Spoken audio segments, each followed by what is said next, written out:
Swayam Prabha. Digital India. Educated India.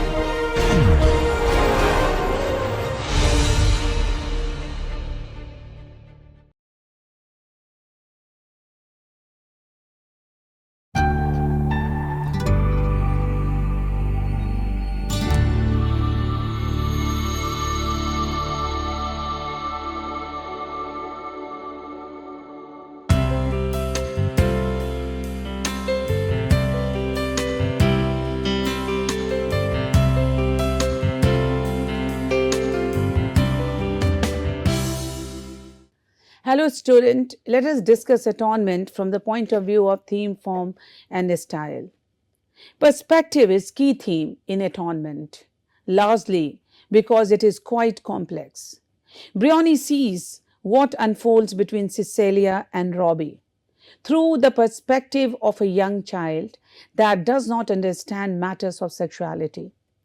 All she can do is assume from what she already knows. She ends up being wrong, which has dramatic consequences. Cecilia and Robbie have very different perspective of the events in question because they experience them firsthand. It is revealed at the end of the story that the perspective readers have gained throughout the novel was wrong.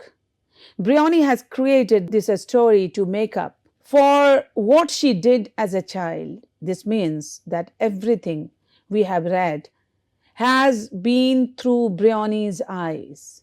She has used outside sources to discover how others experience the events that unfolded, but it is solely her perspective. On the top of this, the reunion between Cecilia and Robbie is revealed to be fictional. As readers, we must now re-evaluate things from a new perspective. For example, on a first reading, the section in which Robbie is in Dunkirk during the war seems to be from his perspective. But it is actually a fictionalized version that is given from Briony's perspective. It is her novel, and Robbie never really returned from the war to tell her his experiences. Misunderstanding is yet another important aspect of atonement. What happens in atonement is all created by the imagination to misperceive observation. Briony is at the point where she is too young to fully grasp the adult world she is quickly becoming a part of, yet old enough to presume she understands her social environment on a mature level. This wavering, transient positioning in her psychological development. Along with the circumstances she happens to observe, the fountain scene, the letter, the library scene, and the rape all led to a misappropriation of her emotions. Briony is still a child. There is no arguing that. Her obsession with order, her fantasizing about playwriting and fencing, and the seriousness with which she takes her play all represents her at a point where she is too young to see the world beyond her own existence. This flaw is not her fault.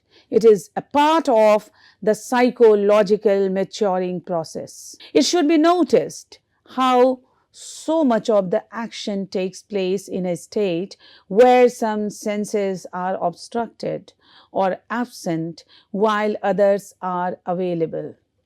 Briony can see the incident between Cecilia and Robbie at the fountain, but she can't hear it. Briony reads the word in the letter, but she does not know what it means. Briony sees the sex in the library, but nobody says anything about it. And finally, Briony hears Lola being raped, but can't completely see who it is because of the darkness. Thus, part 1 is all about perception and misperception. Objects in this section are metaphors that serve as agent to this theme: windows, doorways, light, darkness, etc. Even the narration of the novel plays on this idea. The author is continuously having to go back and repeat the same episode through different eyes so the reader can get the whole picture. By doing this, Bryony as author is trying her best to make up for what she did not understand as a child and what she struggles with as an author. The theme of guilt, forgiveness, and atonement should be extremely obvious to anyone who reads the book. The entire plot of the novel enters on a woman who devotes her entire life repenting a crime she committed while still a young girl. Several articles raise the question like, is Bryony the only person who should feel guilty? Who else is at fault for the crime committed on that hot summer night in 1935? Where is Lola's guilt for not saying anything? What about Paul Marshall, the real assailant who gets away with rape and stands silent while an innocent man goes to prison? McEwan exemplifies a profound melody that builds details throughout the novel Atonement. The use of guilt and the quest for atonement are used in the novel to convey the central dynamic aspect in the novel. McEwan expresses the emotion of guilt that is being explored through the main character, Bryony Tallis. The transition of a child and entering the adult world focuses on the behavior and inspiration of the young narrator, Bryony. Bryony writes passages that entail her endeavor to wash away her culpability as well find forgiveness for her sins. McEwan embodies the guilt which is illustrated throughout the novel with the element of symbolic references. How guilt refined the methods of self-torture, threading the beats of detailed into an eternal loop, a rosary to be fingered for a lifetime. The literature critic Brian Finney enunciates McEwan's fascination with evil behavior that projected a sense of evil in his stories. One tries to imagine the worst thing possible in order to get hold of the good. The text demonstrates how the traumatic episode disrupts the attachment between the self and others by challenging the fundamental assumptions about moral laws and social relationship in a complex postmodern world. The adult remembers her past. She lives through the trauma that it has caused her as attempts to work through the guilt by seeking forgiveness for herself. Her atonement through fiction. Most importantly, she relieves and acts out with the imaginative scenario that consequently caused her the action to perform. She blends herself against with anguish and the pain for war by creating an extensible traumatic historical context in shaping a logical series of violent scenarios in her story, giving life for her sister and Robbie in the novel is a real stand against oblivion and despair and her closest attempt at achieving atonement. An interesting point is to consider in terms of Ruth Leigh's theory is whether the response and reaction to trauma by the protagonist in Atonement is driven by guilt or shame. From the outset, we can identify the gaze in Atonement. Again, this is not an academic exercise. Rather, the gaze helps us carve out the three crucial scenes from the narrative. This in turn enables us to explore the intersubjectivity between characters, That is, how each character sees the scene, how they are displaced by it, and how their actions are affected by it. Arguments can be made on where the exact point is that Briony loses her innocence. Therefore, innocence is also one of the important themes. There are a few moments in part 1 that can be attributed to such a notion. Was it when she saw the scene at the fountain? When she gives up on her play? When she reads the letters from Robbie to Cecilia? When she witnesses Lola's rape? When she mistakenly observed Robbie and Cecilia making love in the library? Or when she officially accuses Robbie of the assault to authority? Each one of these is a plausible response. What is certain, however, is that somewhere during part 1 of the novel, Briony ceases to exist as a protected child in this world and enters the exposed world of adulthood. The narration of part 1, which we learn later to be Briony herself, holds nothing back in informing the reader of this post-awareness. Briony, the character, is too young to realize it at the time. She is caught in between worlds. Look at the moment when she search parties take flight after the twins. Briony debates on whether she is old enough to search herself or if she should stay back under the protection of her mother. She decides on the former, and this decision results in something that forever changes her life and the lives of everyone around her. There is a greater loss of innocence at play here as well.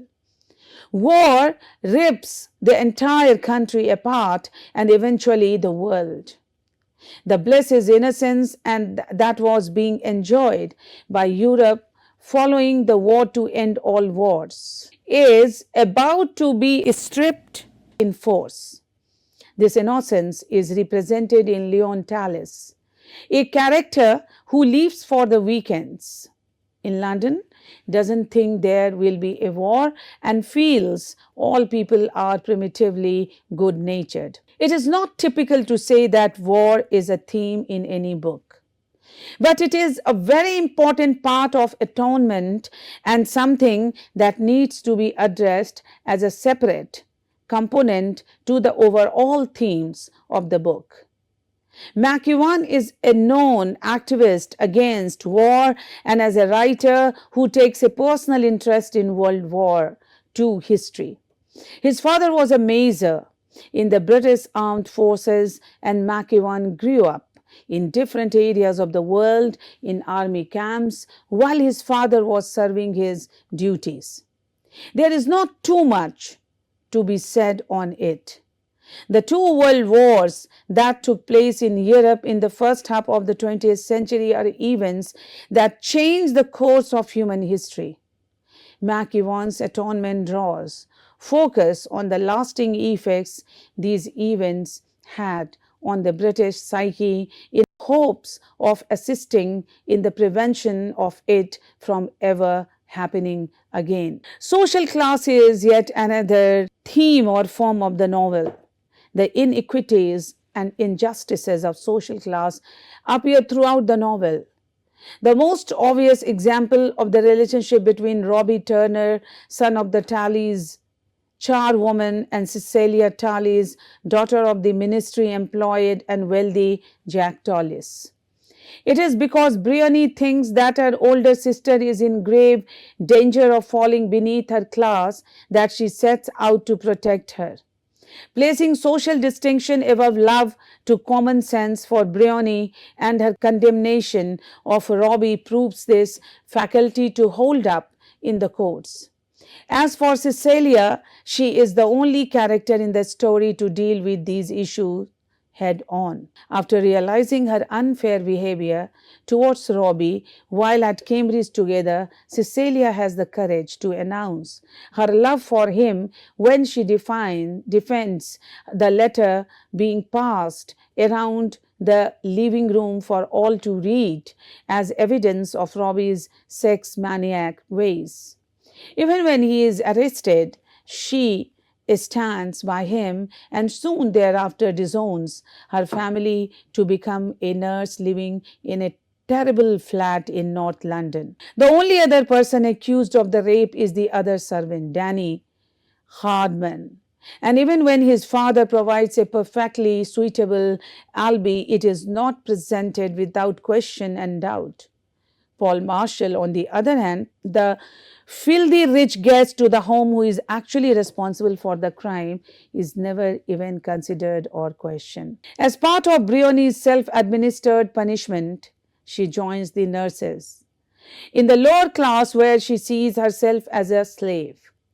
This may be an act of penance and nobility during the war, but its motives are questionable.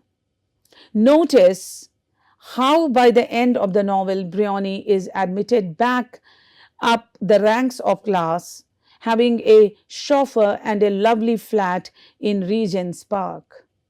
The reader is left wondering how much has really changed in the 65 years the novel has taken place. Here is the question to ask: who is Briony Tallis? So identity too is important factor to be discussed. Is she a child criminal, a repenting nurse, a writer, all of them? Is she a good person, an evil person? Any novel that stretches over a 65 years period is going to observe the characters go through periods of change and development. But Atonement works on a different level when it comes to identity as a theme. Briony Tallis has the imagination to make herself anything when the story opens. She is Briony, the serious child, Briony, the famous writer, and Arabella, the star of a play she has just written. Whenever Briony is upset, she wanders by herself to Waiter, where she can daydream into any persona she wishes: a murderer, fencing champion, successful author. Notice the water motive for this, a formless element. Throughout his literary oeuvre, Ian McEwan has employed various narrative techniques such as the stream of consciousness, flashback, foreshadowing, unreliable narrator, and multiple points of view, and so on.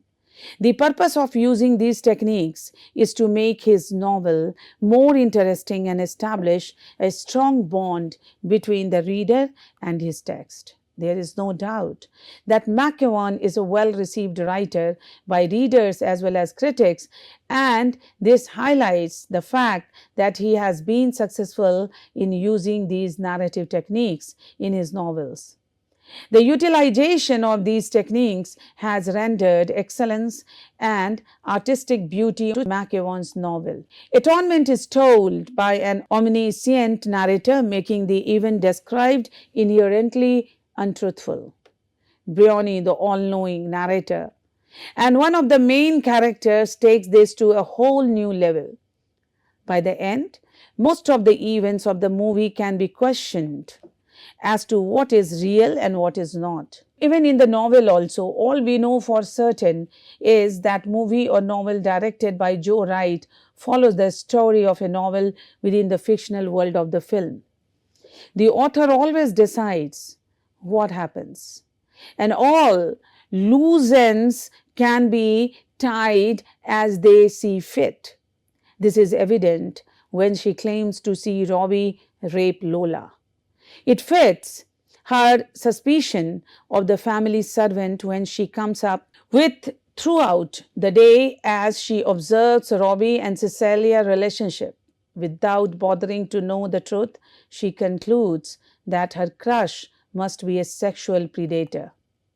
The end of the book reveals that all of Atonement is a semi-autobiographical novel that Briony has written decades after her youthful mistakes took place.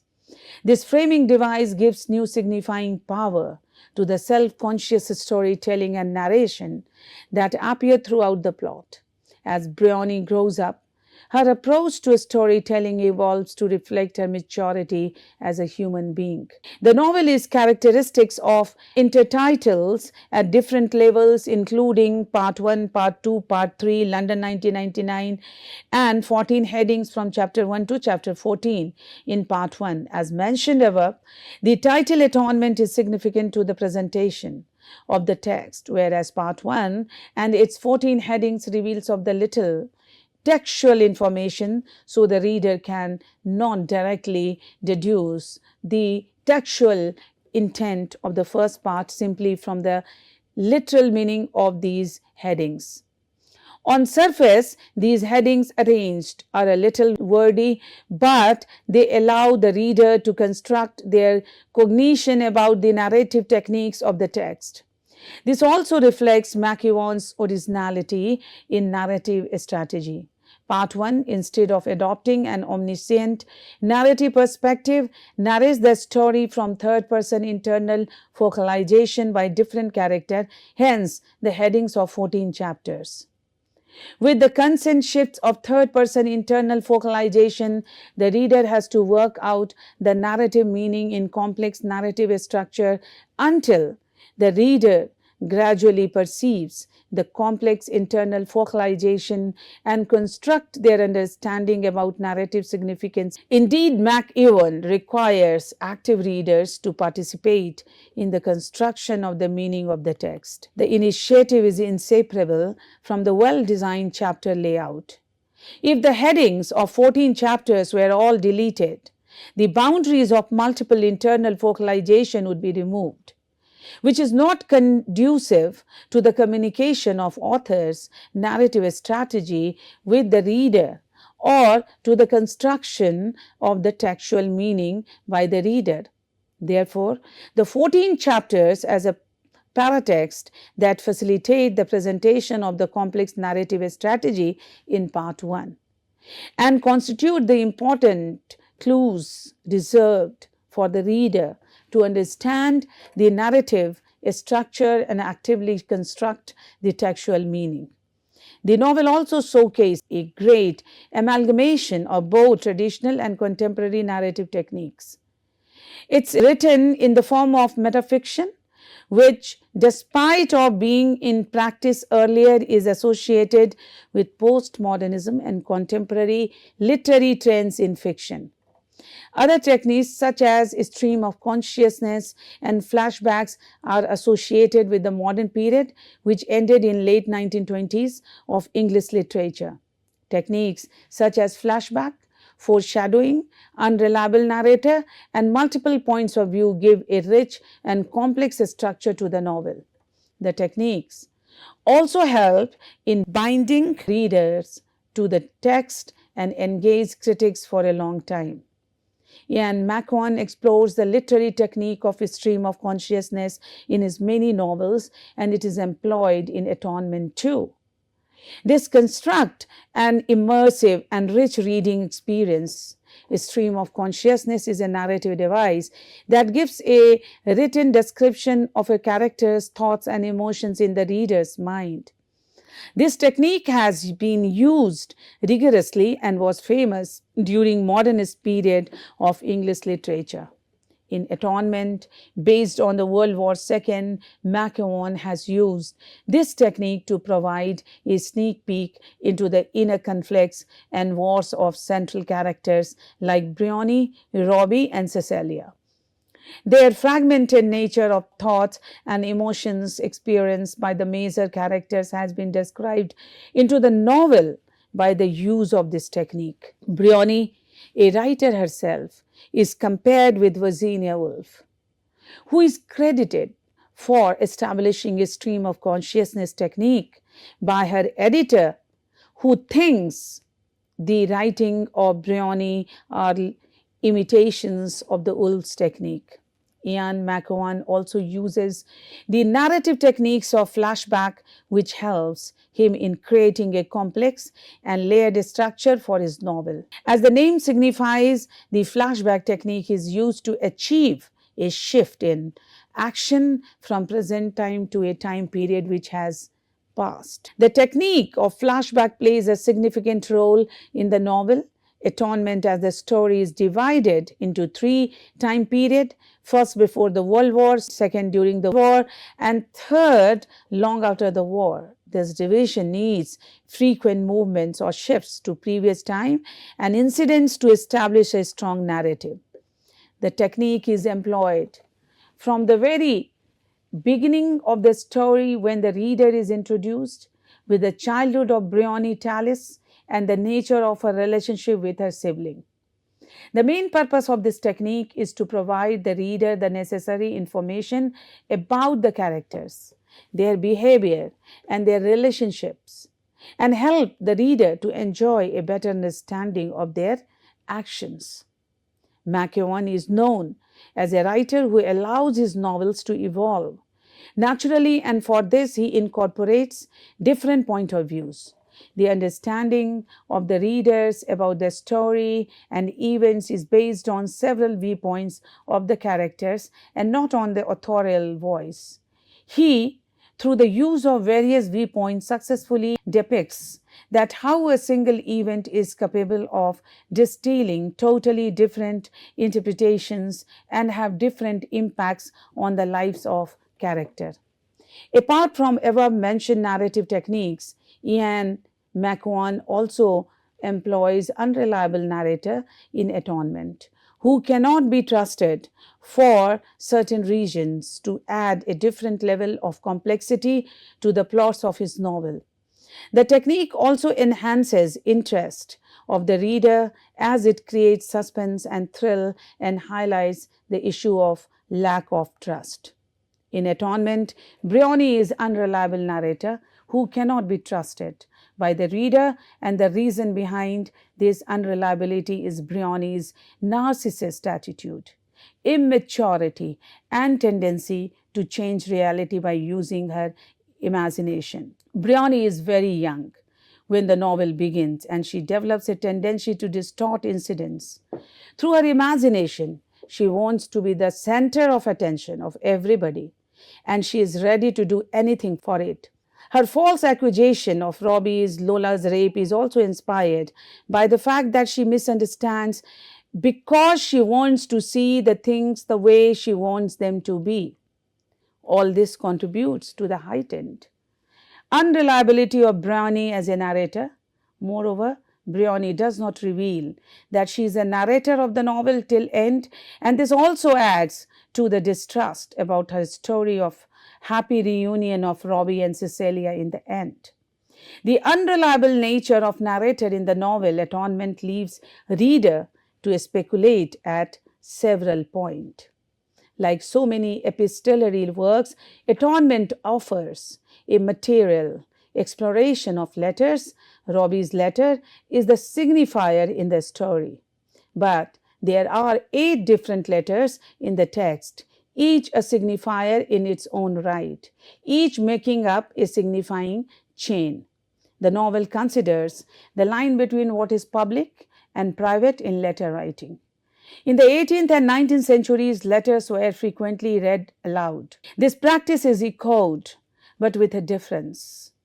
When Briony purloins Cecilia's letter and brings it downstairs for everyone to read, Briony knows it is wrong to read Cecilia's letter, but she feels justified that she is catching a killer. To conclude, Atonement is a work of social criticism in the time-honored tradition of the epistolary novel. Just like Victor Salkovsky, McEwan politicizes what is not political and depoliticizes what is the war.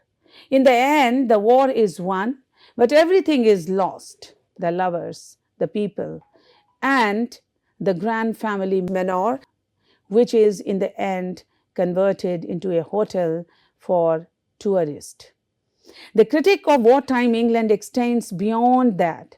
Like so much of McEwan's oeuvre, to English society, Briony's lies and cowardice are reflected in the external story, Britain at War. McEwan makes both Briony and Cecilia nurses toppling existing social order by casting them in an occupation that at that time would have been seen as working class, though it would ultimately have a significant impact on women's rights in post-war era. It is no accident that the older Brioni's cabby in the postscript is a cheerful West Indian lad studying at LSE, writing a doctoral thesis on property law in the developing world. He gave me his condensed version. No property law, therefore no capital, therefore no wealth. McEwan is laughing with us and at us. With this, I conclude the discussion on atonement. Let us meet in the next lecture with another theme and motive. Thank you very much.